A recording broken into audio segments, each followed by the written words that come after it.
A bell tolls in the blue pre-dawn, its iron voice trembling through the stone corridors of a forgotten orphanage. The sound is not a summons, but a warning, a reminder that the world outside these walls is waking, and within, the children must rise before the sun. The air is thick with the scent of damp straw and the faint, metallic tang of old blood, a memory of punishments and accidents, of knees scraped raw on flagstones and hands split open by winter's cold. As you listen, wherever you are in the world, whatever hour the bell of your own life may be striking, I invite you to share in the comments the time and place from which you watch this story unfold. If these lost voices move you, if you wish to walk further into the shadows and light of the medieval world, I ask you to gently press like and to subscribe, so that these stories may continue to echo across time. Shadows flicker along the walls, cast by guttering tallow candles, their smoke curling like lost prayers toward the rafters, where spiders spin their silent webs above the reach of small, desperate hands. In the half-light, a girl moves quietly, her bare feet pressing into the cold stone, toes curling against the chill. She clutches a wooden doll with one eye missing, its painted smile faded by years of clutching and tears. The doll is her only inheritance, a relic from a mother whose face she can no longer recall, whose voice is now just a hush in her dreams. Around her, other children stir, some with the slow, heavy movements of the defeated, others with the quick, furtive gestures of those who still hope. The matron's voice slices through the silence, sharp as a winter wind, calling them to rise. Her words are a litany of rules and warnings, spoken in the clipped Latin of the church, each syllable a chain that binds them to this place. Hunger is a constant companion, gnawing at their bellies, a dull ache that never truly fades. They line up for a thin broth ladled from a battered cauldron, the taste of turnip and old bone lingering on their tongues. The broth is never enough, and the bread is always stale, but they eat in silence, eyes lowered, hands trembling. The older children watch the younger ones, sometimes with pity, sometimes with envy, for youth is a fragile shield, and innocence is quickly lost here. The youngest, a boy with hair the color of wheat, weeps quietly as he eats, his tears falling into his bowl, unnoticed by all but the girl with the doll, who offers him a crust of her own bread, a small act of rebellion, a flicker of kindness in a world grown cold. Outside, the world is waking. Carts creak over cobblestones, their wheels slick with morning frost. The distant cry of a market hawker drifts through the air, promising apples and honey to those who can pay. But within these walls, time is measured not by the sun, but by chores and punishments, by the slow wearing away of hope. The children scrub floors until their knuckles bleed, mend linens with fingers stiff from cold, and tend the kitchen garden where nothing but weeds seem to thrive. The matron's cane is never far, and the threat of the cellar a place of darkness, and rats hangs over every misstep. A boy, older than the rest, lingers at the edge of the room. His name is whispered only in secret, for he has survived longer than most, and there is something in his eyes that frightens even the matron. He fingers a rusted key hidden in his sleeve, the promise of escape glinting in his gaze. He dreams of the world beyond the orphanage walls, a world of forests and rivers, of freedom and danger. But the doors are heavy, iron-bound, and the world beyond is colder still. He knows the stories, children who ran, only to be found frozen, in the fields, or taken by men who trade in flesh and fear. Still, the key is hope, and hope is a dangerous thing. In the silence that follows the morning's rituals, a single sparrow flutters against the leaded glass, its wings beating a frantic rhythm. The children watch, breath held, as the bird's shadow dances across the stone. For a moment, all eyes are on the sparrow, its small body trembling with the effort to escape. It is a reminder of freedom, or perhaps a warning, a symbol of what it means to be trapped, to beat against invisible walls, until strength is spent and hope is gone. The matron shoos the bird away, her broom striking the glass with a sound like a distant thunderclap. The sparrow vanishes into the grey morning, leaving only silence behind. The day unfolds in a slow, grinding rhythm, lessons in scripture and obedience, the words of saints and martyrs recited by rote, their meaning lost on hungry, frightened children. The chapel is cold, the air heavy with incense and the memory of old prayers. The children kneel on hard benches, their knees bruised, their eyes fixed on the flickering candles that line the altar. The priest's voice is soft, almost kind, but his eyes are distant, lost in his own sorrows. He speaks of sin and salvation, of suffering as a path to grace. But the children know only the suffering. Grace is a word, nothing more. In the afternoons, the older children are sent to work in the fields beyond the orphanage walls. The earth is hard, the tools heavy, and the overseer's whip cracks like lightning when they falter. The sun is a pale, indifferent eye, watching as they bend and sweat, their backs aching, their hands blistered. The younger ones remain behind, tending to the laundry, the kitchen, the endless cycle of cleaning and mending. The girl with the doll is set to scrubbing the great hearth, her arms aching, her mind drifting to memories of warmth and laughter that feel like stories from another life. That as dusk falls, the children gather in the dormitory, their bodies weary, their spirits worn thin. The air is thick with the scent of sweat and fear, of candle smoke and old straw. They whisper stories in the darkness of parents who will return, of brothers and sisters lost to plague or war, of saints who watch over them from distant heavens. The girl with the doll listens, her eyes fixed on the ceiling, where shadows dance in the flickering light. She wonders if her mother still lives, if her name is ever spoken beyond these walls, if she is remembered at all.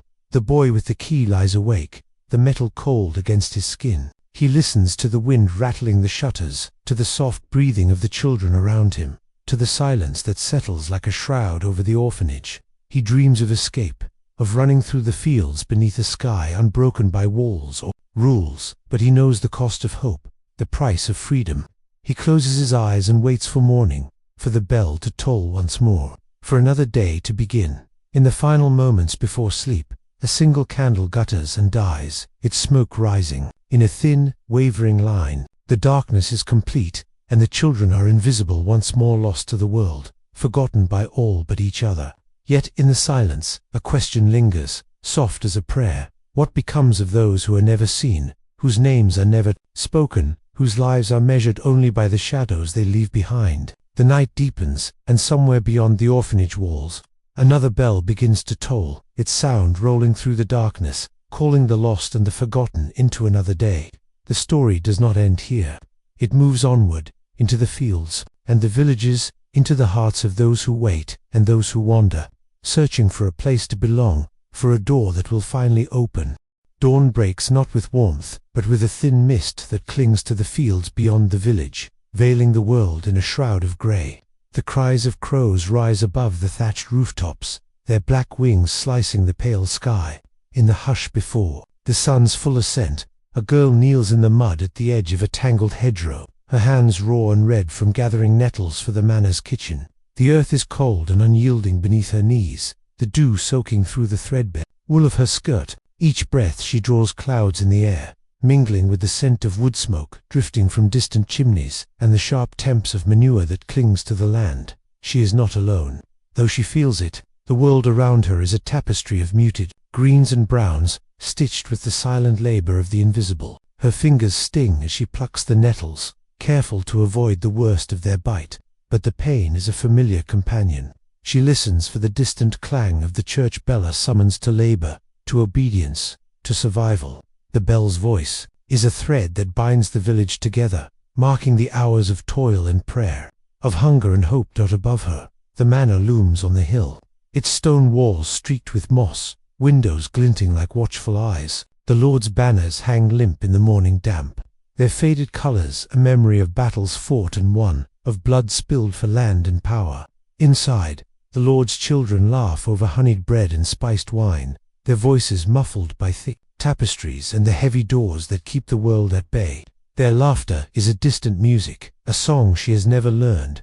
In the servants' quarters, silence reigns, broken only by the scrape of wooden spoons against rough-hewn bowls and the soft weeping of a boy too young to remember his mother's face. The girl's own mother is a shadow in her memory, a voice that once sang lullabies in the old tongue, now lost to the years and the work that never ends. The girl's fingers bleed as she works, the sting a reminder of her place, her duty, her invisibility. She is one of many, nameless, voiceless, a ghost moving through the manor's endless corridors. At night, she dreams of running through fields of wildflowers, beneath a sky unbroken by smoke or sorrow. In her dreams, her feet are swift and sure, her heart unburdened by fear. She runs until the world falls away, until only the wind and the stars remain. Yet each morning she wakes to the same grey light, the same unending toil. The world is a wheel that turns and turns, grinding down the weak, lifting the strong. She is caught in its spokes, unable to break free. A single candle flickers on the hearth, its flame wavering in the draught, casting long shadows that stretch across the dirt floor. In that fragile glow, she traces the outline of a bird carved into the wood, a secret mark, a silent hope. The bird's wings are spread wide, as if ready to take flight, to escape the confines of the manor and the village, to soar above the fields and forests. She runs her finger over the carving, feeling the grooves worn smooth by years of longing. The world outside is vast and indifferent, a place of danger and possibility. Wolves proud the edges of the forest, their howls echoing in the night.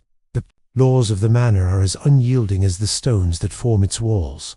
A loaf of bread stolen, a handful of apples taken from the orchard, and the punishment is swift a beating, a day without food, a night spent in the cold. The girl has learned to move quietly, to keep her head down, to speak only when spoken to. Yet within her, a quiet defiance spilled, waiting for the moment when the door might finally open.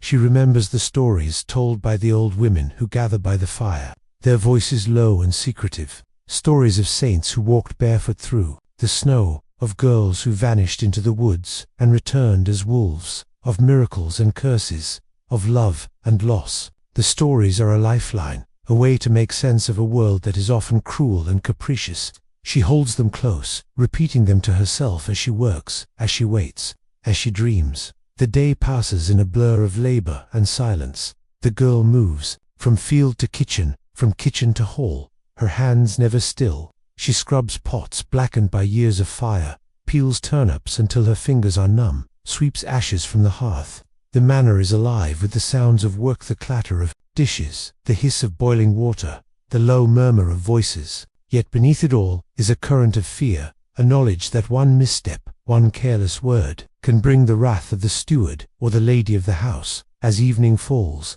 the girl stands at the edge of the field, watching the sun sink behind the trees. The sky is streaked with gold and crimson, the air heavy with the promise of rain.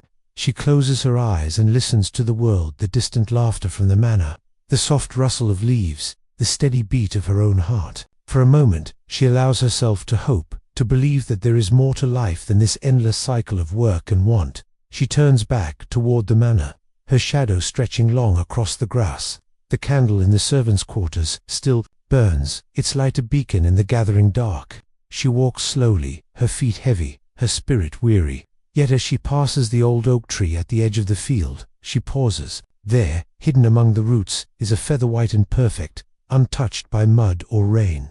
She picks it up, turning it over in her hands, feeling its softness, its promise. The feather is a sign, she tells herself, a promise that one day, she too will fly, will find a way beyond the walls and the fields, beyond the hunger and the fear. She tucks it into her pocket, close to her heart, and walks on.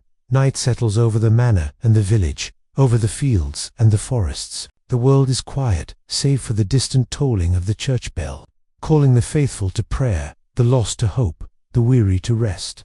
The girl lies on her pallet, the feather beneath her pillow, the bird carved into the hearth, watching over her. Or she closes her eyes and dreams of flight, of freedom, of a world where children are seen and cherished, not lost and forgotten. And as the candle burns low, its flame flickering in the darkness, the story moves onward into the next day, the next hope, the next chapter of longing and survival, where the smallest act of defiance can become the spark that lights the way. Rain falls in relentless sheets, drumming against the slate roof of the almshouse, seeping through cracks to pool on the uneven floor. The world outside is blurred and grey, the village square empty but for the shivering forms of beggars and stray dogs, their shapes half swallowed by the mist. Inside, the air is thick with the scent of wet wool and sour ale, mingling with the sharp tang of fear that never quite leaves these walls. The children huddle together in the flickering candlelight, their bodies pressed close for warmth, their eyes wide and unblinking as the storm rages beyond the thin glass. A boy sits apart, wrapped in a threadbare blanket, his knees drawn to his chest. His name is Tomas, though few remember it. Around him, the other children sleep fitfully, their bodies curled like question marks. haunted by dreams of vanished mothers and fathers lost to plague or war. The walls are etched with the names of those who came before, scratched into the stone with nails or bits of bone, a silent record of suffering and survival. Each name is a prayer, a plea not to be forgotten, a mark left behind in a world that erases the weak. The master's footsteps echo down the corridor, heavy and deliberate, each step a reminder of the rules that govern this place: silence, obedience, endurance. His shadow passes beneath the door, long and crooked, and the children hold their breath, waiting for the sound to fade. Tomas clutches a scrap of parchment, its edges worn soft by countless fingers, a letter from a sister he barely remembers, her words a lifeline in the darkness. He reads it again and again, lips moving silently, the Latin phrases awkward on his tongue. "Remember me," she wrote, "as I remember you. Pray for me, and I will pray for you." The ink is faded, the promise fragile, but it is all he has. Outside, the rain beats a steady rhythm, a lullaby for the lost. The world is a blur of mud and misery, the fields drowned beneath swollen rivers, the roads impassable. The church bell tolls the hour, its sound muffled by the storm, a reminder that time moves on, indifferent to the fate of the forgotten. In the almshouse, time is measured by hunger and cold, by the slow wearing away of hope. The children's bellies ache with emptiness, their skin marked by the red welts of old fevers, their eyes hollow with longing. Tomas remembers a different life, a cottage with a thatched roof, the smell of baking bread, the warmth of his mother's arms. He remembers laughter, the sound of his father's voice, the feel of grass beneath his feet. But those memories are fading, worn thin by years of want and fear. Now, the world is stone and shadow, the future a narrow corridor with no doors. He wonders if his sister still lives, if she lights a candle for him in some distant chapel, if she whispers his name in the darkness. A single mouse scurries across the floor, its tiny heart beating with frantic hope. Tomas watches it disappear into a crack in the wall, longing for the freedom of small creatures, for the chance to slip through the cracks and vanish into the night. He dreams of escape, of running beneath the cover of darkness, of finding his sister and beginning again. But the doors are locked, the windows barred, and the master's cane is never far. Hope is a dangerous thing, a flame that can burn as easily as it can warm. The candle gutters and dies, its smoke rising in a thin, wavering line. The darkness is complete, and the children are invisible, once more lost to the world, forgotten by all but each other. In the silence, Tomas whispers, a prayer in the old tongue, words learned from a mother's lips, words that taste of longing and loss. "Keep me safe, let me be remembered, let me find my way home." The words hang in the air, unanswered, but he repeats them all the same. The night deepens, the rain easing to a soft patter.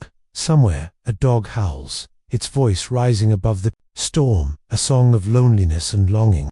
Tomas closes his eyes and listens, letting the sound carry him away from the cold and the hunger, away from the fear. He dreams of a door opening, of a hand reaching out, of a world where children are not lost, where names are not forgotten, where hope is not a sin. As dawn approaches, the storm breaks, the clouds parting to reveal a pale, uncertain light. The children stir, their faces drawn and weary, their bodies stiff with cold. The master's voice calls them to rise, to begin another day of labor and silence. Tomas tucks the letter beneath his shirt, close to his heart, and stands. He is not free, not yet, but he is not alone. The names on the wall, the prayers in the darkness, the memory of his sister's love, they are his armor, his hope. The story moves onward, through the corridors of the almshouse, out into the muddy streets, into the hearts of those who wait and those who wander. The rain has stopped, but the world is still wet with sorrow, still heavy with the weight of the forgotten. Yet in the silence, a question lingers, soft as a feather. What light can be kindled in the darkness? What hope can survive the storm? And as the children step into the grey morning, the bell tolls once more, calling them forward, calling us deeper into the story, toward the next chapter, where faith and sacrifice will be tested, and the search for belonging will continue.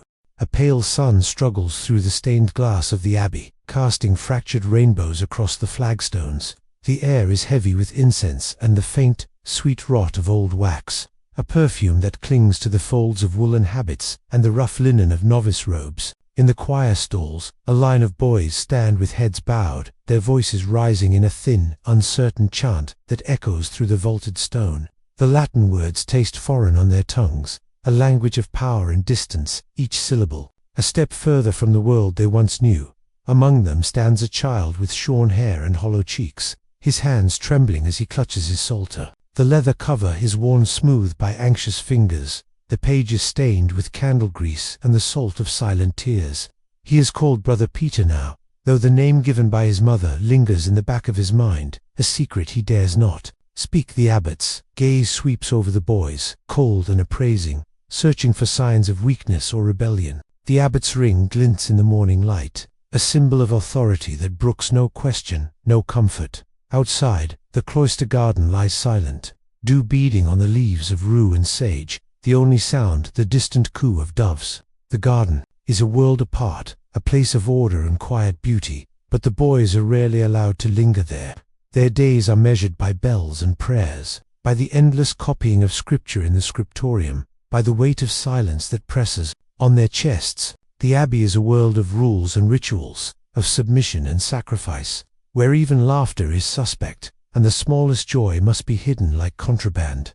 Brother Peter's stomach twists with hunger, the memory of last night's meager supper, bread and watery pottage still fresh. He dreams of his mother's kitchen, the smell of baking rye and the warmth of her arms, but those memories fade with each passing day. The abbey is a place where the past is meant to be forgotten, where the self is to be erased, replaced by obedience and faith. Yet in the quiet moments, when the abbot's eyes are elsewhere, Peter allows himself to remember, to mourn what has been lost. In the scriptorium, he copies lines of scripture by candlelight, the ink staining his fingers, the words blurring as his eyes grow heavy. The scratch of quills and the soft sighs of the other boys fill the air, a music of endurance and resignation.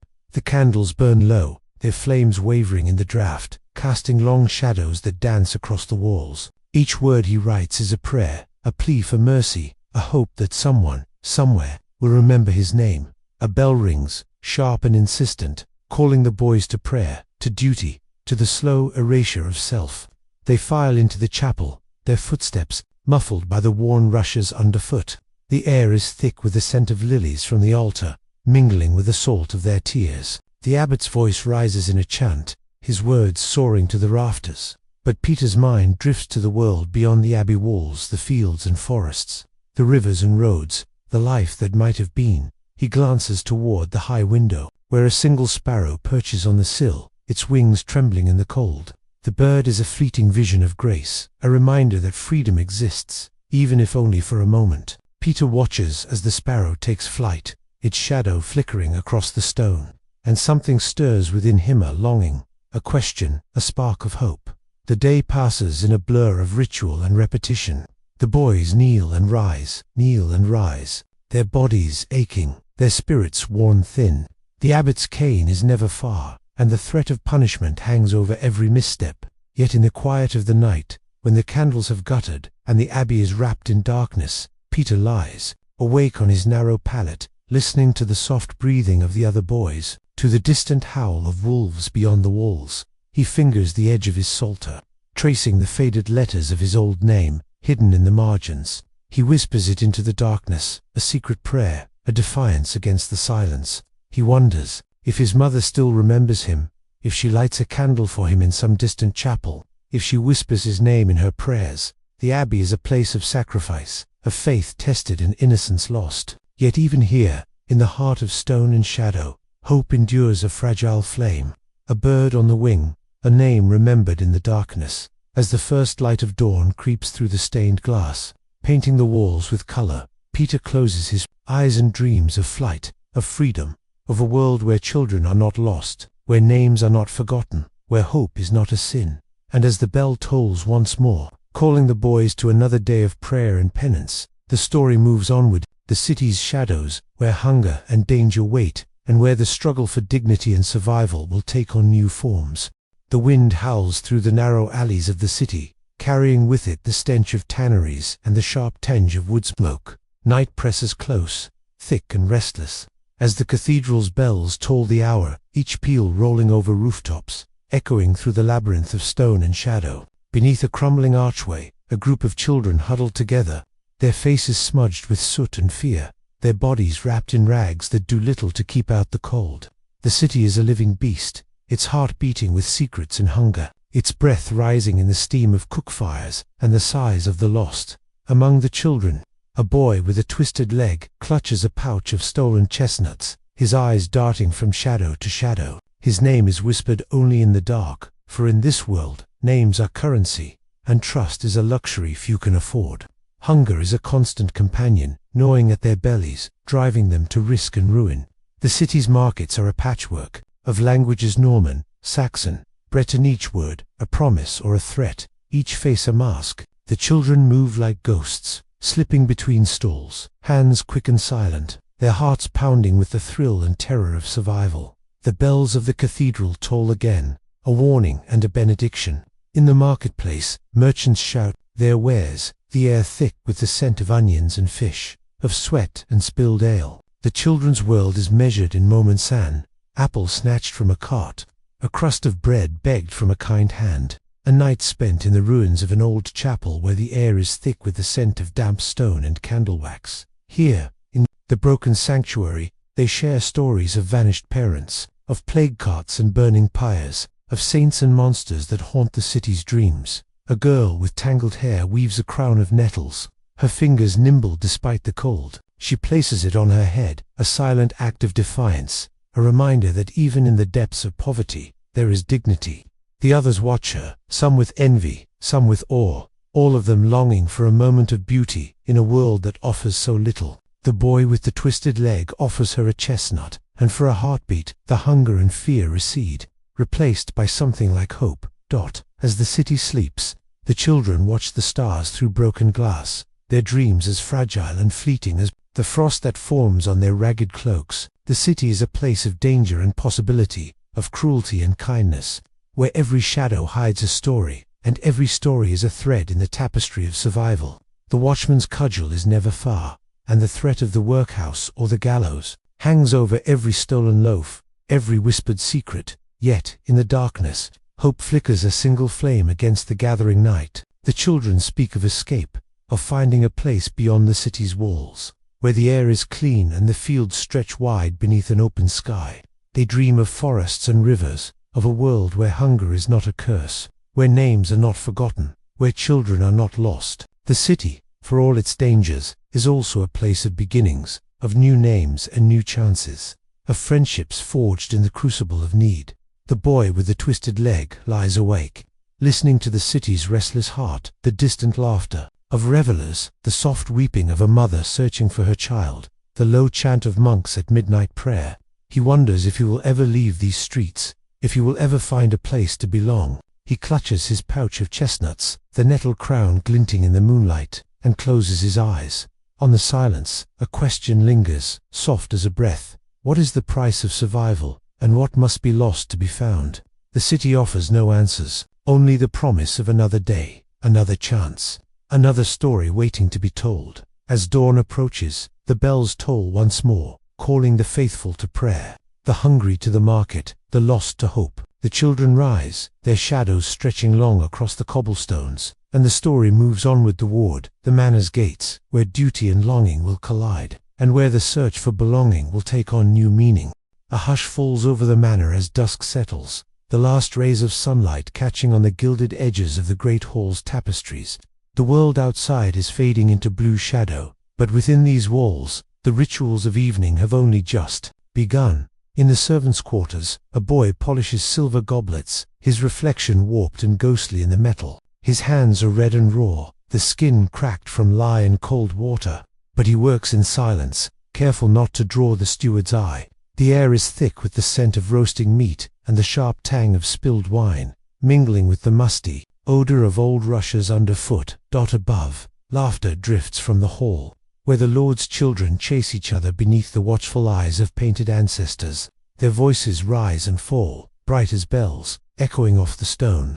The boy listens, his heart tight with longing, for he too was once a child who laughed without fear, before hunger and loss pressed him into service. Now, his world is one of shadows and silence, of whispered orders and hurried footsteps. of duty that binds as tightly as the ropes that secure the Lord's horses in the stables. He dreams of the world beyond the manor, walls of forests thick with deer, of rivers teeming with fish, of a life not measured by the whims of others.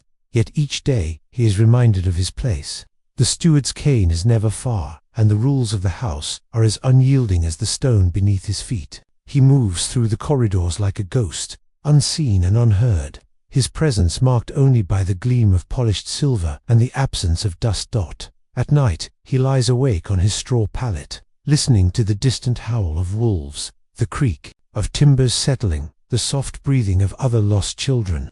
The servants' dormitory is a world apart, a place of whispered secrets and muffled sobs, where hope is a dangerous thing. A single candle burns low, its flame guttering in the draught, casting long shadows that dance across the ceiling.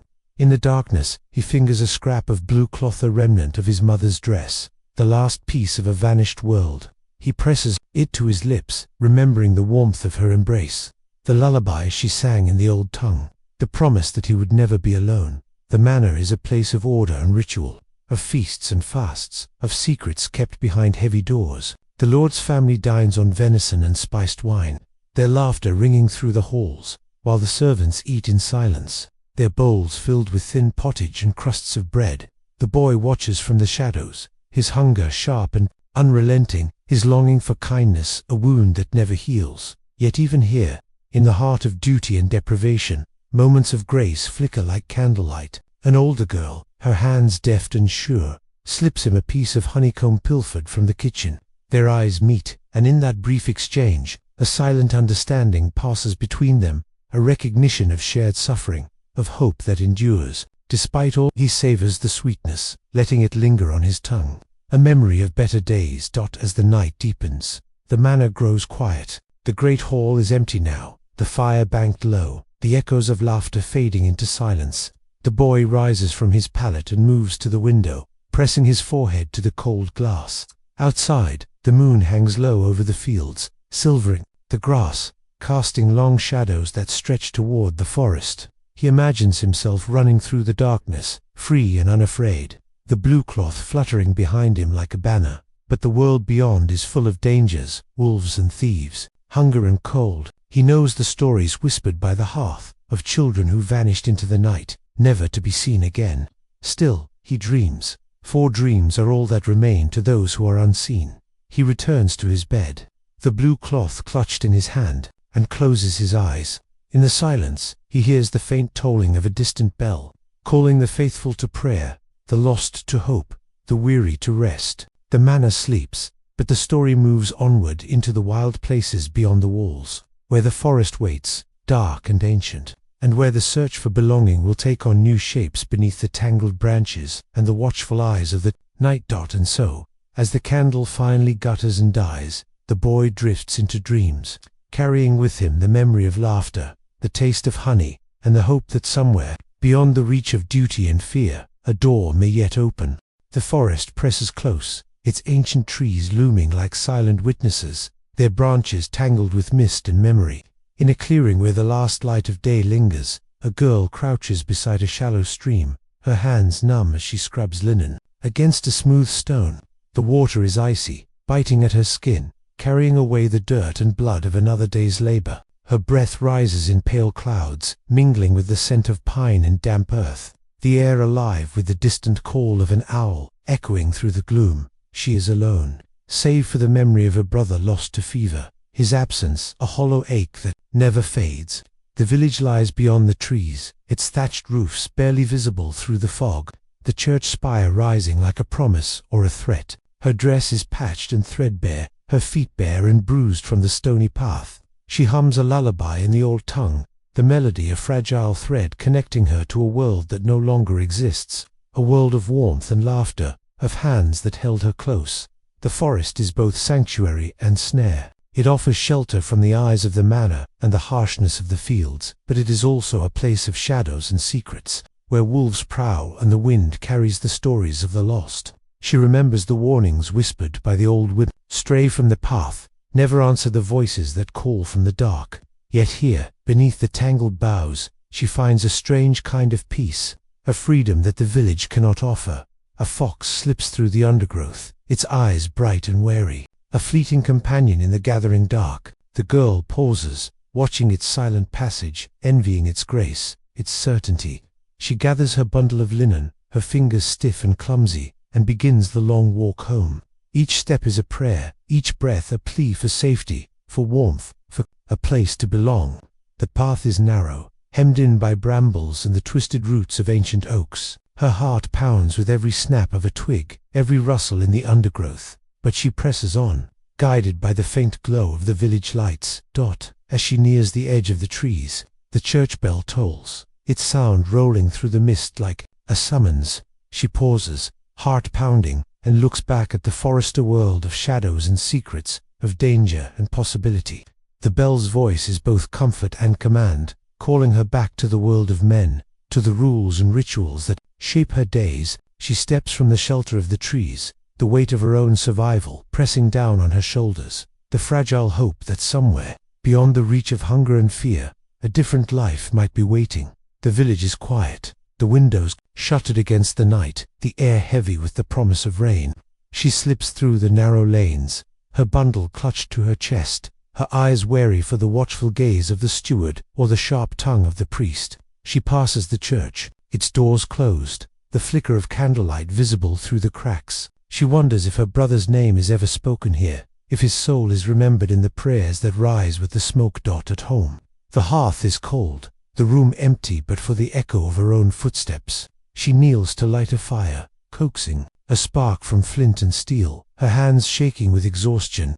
The flame catches, a small defiance against the darkness, a promise that she will endure. She sits beside the hearth, the warmth creeping slowly into her bones, and pulls the fox's feather from her pocket, a token found in the forest, a symbol of cunning and survival. She turns it over in her hands, tracing its softness, its promise.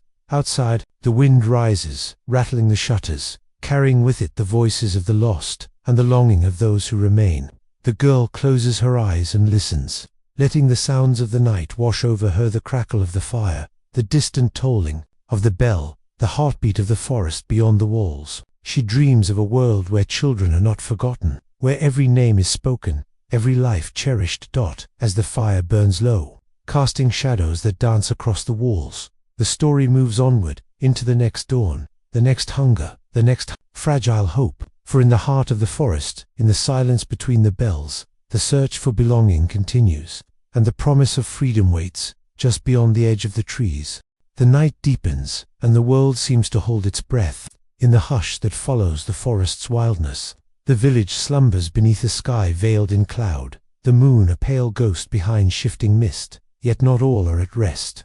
In a narrow garret above the baker's shop, a boy sits awake, his knees drawn to his chest, listening to the slow, rhythmic breathing of the other apprentices. The air is thick with the scent of yeast and old flour, mingling with the faint sweetness of burnt crusts and the sour tang of sweat. The boy's hands are blistered from kneading dough, his arms aching from carrying sacks of grain up the steep, creaking stairs. He stares at the flicker of a single candle, its flame guttering in the draught that slips beneath the warped window frame. Shadows dance across the low beams, twisting into shapes that remind him of stories his mother once told, of saints who wandered the earth in disguise, of children who vanished into the night, of angels who wept for the lost. He wonders if anyone weeps for him now, if his name is ever spoken in the prayers that rise with the dawn. Below, the ovens glow with dying embers, the last loaves cooling on wooden racks. The master baker's heavy tread echoes up the stairs, a warning to any who might dare to steal a crust.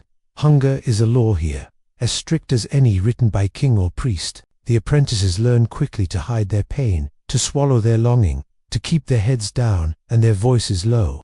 The boy remembers the taste of honey, the warmth of his mother's arms, the sound of laughter in a home now lost to plague and fire. Those memories are fading, worn thin by the grind of days and the press of need. He closes his eyes and listens to the silence, broken only by the distant tolling of the church bell, the soft scurry of mice in the walls, the sigh of wind against the eaves. In the darkness, he dreams of escapade, running through the empty streets, past the shuttered houses and the silent market, out into the fields where the wildflowers grow. He dreams of a world where hunger is not a curse, where kindness is not a risk, where children are not invisible. A sudden cry shatters the stillness, a child's voice, sharp with fear, echoing from the alley below. The boy's heart leaps, and for a moment he is no longer alone in his longing. He creeps to the window, careful not to wake the others, and peers into the night. Below, a small figure stumbles in the mud, chased by shadows that move with purpose and malice. The boy's breath catches. He knows that fear, that desperate flight. He remembers the stories of children taken in the night, of debts paid in flesh, of names erased from memory. He wants to call out, to offer shelter, but fear holds him silent. The city is a place of watchers and informers, of punishments swift and merciless. He presses his forehead to the cold glass, his breath fogging the pain, and watches as the child disappears into the darkness, swallowed by the city's hunger. He returns to his pallet, curling beneath a thin blanket. The candles flame now, a trembling point of light. He clutches a crust of bread saved from supper, a treasure hidden from the master's eyes, and whispers a prayer for the lost, for the hungry, for the forgotten. "Let us be seen," he murmurs, "let us be spared." The hours slip by, marked only by the slow guttering of the candle, the deepening chill, the ache of longing that will not fade. The boy drifts into uneasy sleep, his dreams haunted by shadows and the echo of that distant cry. In his dream, he runs through endless corridors, doors slamming shut behind him, voices calling his name and then falling silent. He wakes before dawn, heart pounding, the world still shrouded in darkness. Yet, as the first light creeps across the rooftops, painting the city in shades of grey and gold, a new day begins. The bell tolls once more, calling the faithful to prayer, the hungry to labor, the lost to hope. The boy rises, shoulders heavy with fatigue, but something in him endures a stubborn spark, a refusal to be erased. He glances at the window, where the sky is brightening, and for a moment he imagines the world beyond the city's walls, the fields, the forests, the promise of freedom. He does not know if he will ever reach that place, but he carries the hope of it within him, a secret flame against the gathering dark dot. And so the story moves onward, from garret to alley, from hunger to hope, from the silence of the night to the promise of another day. For in every lost child, in every whispered prayer, in every act of quiet defiance, the search for belonging continues, and the truth of their lives, though hidden, endures. The world turns, and with it the seasons shift. Summer's green has faded to the brittle gold of autumn, and the first breath of winter rides the wind. In the fields beyond the village, frost clings to the stubble of harvested grain, and the earth is hard beneath the feet of those who must rise before dawn. The children are among them, their bodies wrapped in patched cloaks, their hands red and chapped from the cold. They move in silence, the only sound the crunch of frozen grass and the distant caw of rooks circling above the bare trees dot in the manor's shadow. The day begins with ritual. The steward's voice rings out, sharp as the morning air, calling the names of those who will work the fields, those who will tend the hearths, those who will serve in the great hall. The children's names are spoken without affection, each syllable a reminder of their place. They bow their heads, eyes fixed on the ground, and shuffle into the day's labor. The manor is a world of order and expectation, of rules that bind tighter than any rope. A girl, not yet 12, is sent to the kitchens. The heat of the great oven is a shock after the cold, the air thick with the scent of baking bread and boiling broth. She moves among the scullions, her hands deft and quick, her mind drifting to the memory of her mother's voice, singing softly as she kneaded dough in a cottage now lost to debt and fire. The cook barks orders, and the girl obeys, her body moving on instinct, her spirit somewhere far beyond the stone walls. In the fields, a boy swings a flail, the rhythm of his work echoing the beat of his heart. Each stroke is a prayer, each breath a plea for strength. He remembers the stories told by the old men of years when the harvest failed, when hunger stalked the land like a wolf, when children vanished into the woods and were never seen again. He glances at the forest's edge, where the trees stand dark and silent, and wonders what secrets they keep. The day wears on, the sun climbing only briefly before sinking behind a veil of cloud. The children's work is endless, hauling water from the well, gathering kindling, scrubbing the flagstones of the great hall until their fingers bleed. Their world is measured in tasks completed, in punishments avoided, in the rare kindness of a crust of bread slipped beneath the table, a smile from an older servant, A moment of warmth by the kitchen fire. As dusk falls, the manor prepares for the evening meal. The Lord's family gathers in the hall, their laughter and voices muffled by thick tapestries. The children serve in silence, their eyes lowered, their movements practiced and invisible. The smell of roasted meat and spiced wine fills the air, but their own supper will be thin pottage and stale bread, eaten quickly in the shadows. After the meal, the children are sent to the chapel, where the priest's voice rises in prayer, the Latin words rolling over them like a tide. The candles flicker, their smoke curling toward the vaulted ceiling, and the children kneel on cold stone, their knees aching, their minds drifting. Some pray for deliverance, some for forgiveness, some only for sleep. Night settles over the manor, the fields, the village. In the servants' quarters, the children curl together for warmth, their bodies pressed close, their dreams haunted by hunger and hope. The girl from the kitchen fingers a scrap of blue cloth. The boy from the fields clutches a smooth stone found at the forest's edge. These small treasures are their talismans, their proof that they are more than their labor, more than their suffering. Outside, the wind rises, rattling the shutters, carrying with it the promise of snow.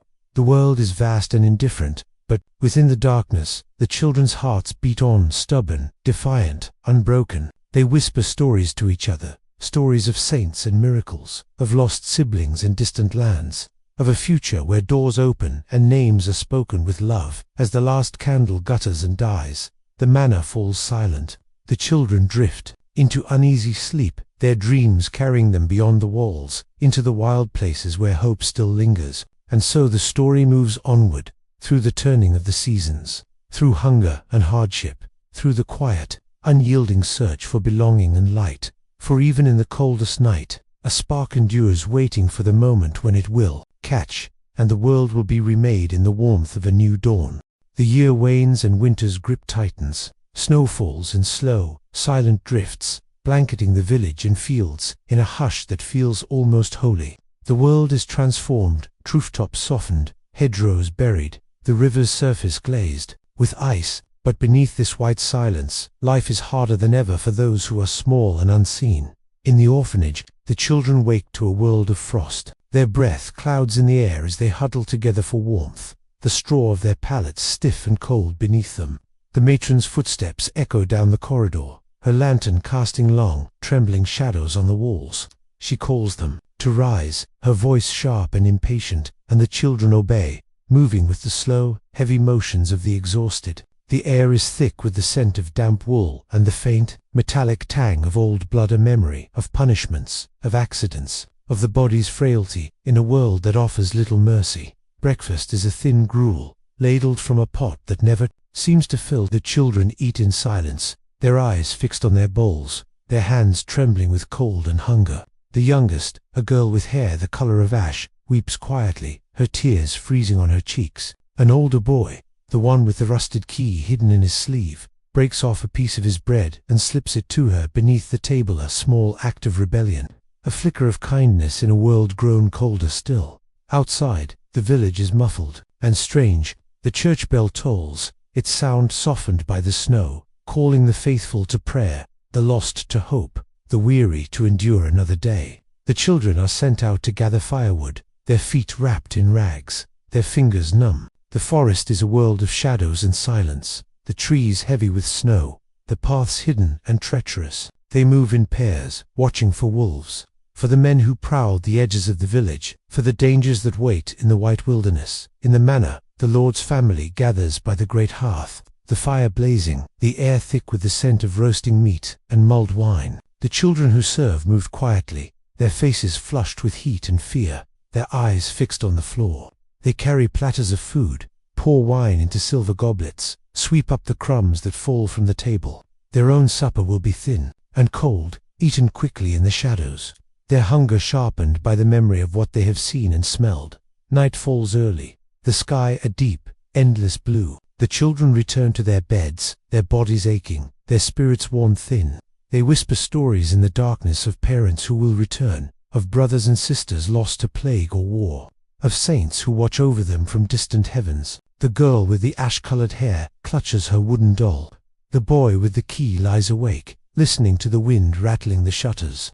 to the silence that settles like a shroud over the orphanage. In the village, a candle burns in a window, a sign for the lost, a promise that someone waits, someone remembers. The children see it as they pass, their hearts lifting for a moment, warmed by the thought that not all doors are closed, not all hearts are hardened. They dream of escape, of running through the snow beneath a sky unbroken by walls or rules, of finding a place where they are seen, where their names are spoken with love. The night deepens, and the world is still. The snow falls, covering the scars of the earth, softening the edges of sorrow. In the silence, a question lingers, soft as a prayer. What becomes of those who are never seen, whose lives are measured only by the shadows they leave behind? And as the candle gutters and dies, as the children drift into uneasy sleep, the story moves onward to the heart of winter, into the long night, into the hope that somewhere, beyond the reach of hunger and fear, a door may yet open, and the lost may be found.